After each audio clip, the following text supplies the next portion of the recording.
పాతకాలంలో ఒక పెద్ద అడవిలో కోతుల వంశం జీవించేది.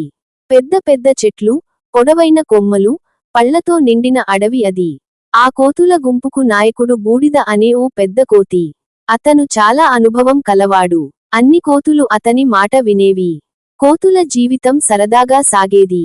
ప్రతి ఉదయం గుంపుగా లేచి పండ్లు తినడం, కొమ్మల మీద జంపులు వేయడం, హేళన చేసి నవ్వుకోవడం, పిల్లలతో ఆడుకోవడం, ఇలా ఆనందంగా కాలం గడిచేది. ఒకరోజు చిన్ని పెద్ద కోతి బూడిదను అడిగింది, అయ్యా, మనం ప్రతిరోజూ ఇదే చెట్లు ఎక్కుతాం, ఇదే పండ్లు తింటాం, ఇదే జీవితం. ఎందుకంటే మన పెద్దలు ఇదే చేస్తారంటారు. మరి కొత్తగా ఏమన్నా చేయలేమా? కొత్త చెట్లు వెతుక్కోకపోతే ఏదైనా విలువైన ఫలాలు మిస్ అవుతున్నామేమో. బూడిద నవ్వుతూ అన్నాడు, ఓ చిన్నవాడివి. మేము ఏవైనా చిన్న విషయాల కోసం అడవి అంతా తిరుగుతామా? ఇవే చాలు జీవితం గడిపేందుకు. చిన్ని సంతోషించలేదు. ఇంత పెద్ద అడవి ఉంది, కొత్త మార్గాలు ఎందుకు వెతకకూడదు అని ఆలోచించసాగింది. ఒక ఉదయం చిన్ని గమనించింది, దగ్గరలో పాత చెట్లు వాడిపోతున్నాయి. వాటి కొమ్మలు క్షీణించాయి. పిల్ల కోతులకు ఆడుకోవడం కష్టంగా మారుతోంది. అదే సమయంలో దూరంగా ఎత్తైన కొండమీద పచ్చని చెట్లు, ముద్దగా మెరుస్తున్న పండ్లు కనిపించాయి. కాని ఎవరూ అక్కడకు వెళ్లే ధైర్యం చేయలేదు. చిన్ని ఆ దిశగా వెళ్లాలని నిర్ణయించుకుంది. నేను వెళ్లి చూస్తాను. మంచిదైతే మనం మొత్తం గుంపుతో అక్కడికి వెళ్లాం అంది. కొన్ని కోతులు నవ్వాయి, కొన్ని భయపడ్డాయి. కాని చిన్ని ధైర్యంగా వెళ్ళింది. కొన్ని గంటల ప్రయాణం తరువాత చిన్ని ఎత్తైన కొండ ఎక్కింది. అక్కడ కనిపించిన దృశ్యం అద్భుతం.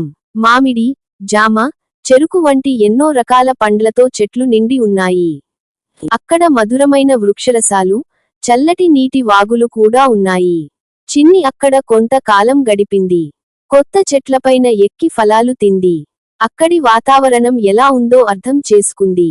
కొన్ని పండ్లను తీసుకుని తిరిగి తన గుంపు వద్దకు వచ్చింది. అందరూ ఆశ్చర్యంతో చిన్ని తీసుకొచ్చిన ఫలాలను చూశారు, రుచి చూశారు. అవి చాలా రుచిగా ఉండటంతో ఒక్కసారిగా అందరూ ఆశ్చర్యంతో బూడిద వైపు చూశారు. బూడిద తినిన ఫలాన్ని గట్టిగా కొరికాడు. చాలా రుచిగా ఉండటంతో మాట లేకుండా పోయాడు. కాని అతను తన గర్వం వదలలేక అన్నాడు, ఒక్కసారి రుచి చూసి అంతా మారలేం. ఆ అడవి మనకు తెలిసినది, ఇది తెలియనిది. అందరూ గందరగోళంలో పడిపోయారు. చిన్ని మాత్రం శాంతంగా అన్నది, మనం చూసి, పరిశీలించి, తెలుసుకొని నిర్ణయం తీసుకుందాం. కొంతమంది తోడుగా వస్తే వాళ్లతో కలిసి ఆ దిక్కు చూసేద్దాం. మంచిదైతే గుంపంతా వెళ్ళొచ్చు. పెద్ద కోతికి సరే అని అనిపించింది. కొంతమంది కోతులు చిన్ని వెంట వచ్చాయి. మళ్లీ కొండ ఎక్కి ఆ కొత్త అడవిని పరిశీలించారు. అక్కడ ఉన్న పచ్చదనం, వృక్షాలు, పండ్లు చూసి ఆశ్చర్యపడ్డారు. పిల్ల కోతులు ఆడేందుకు గొప్ప ప్రదేశమని అర్థమైంది. అక్కడ మానవ జాడలు లేకుండా స్వేచ్ఛగా జీవించేందుకు అవకాశం ఉంది. వెంటనే వారు తిరిగి వచ్చి గుంపుతో అన్నీ పంచుకున్నారు. ఈసారి బూడిద కూడా ఒప్పుకున్నాడు. కొన్ని రోజులలో మొత్తం కోతుల గుంపు కొత్త అడవికి వలస వెళ్ళింది. అక్కడ కొత్త జీవితం మొదలుపెట్టారు. పాత అలవాట్లు మరిచిపోయి కొత్త మార్గాలు అలవాటు చేసుకున్నారు. కొత్త స్థలంలో చిన్ని నాయకురాలిగా ఎదిగింది.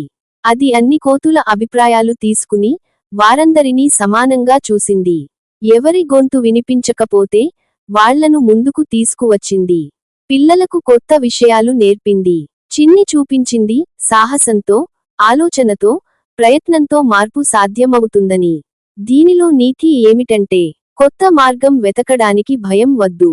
పాత మార్గం సురక్షితం అనిపించినా కొత్త మార్గం జీవితాన్ని మెరుగుపరచవచ్చు.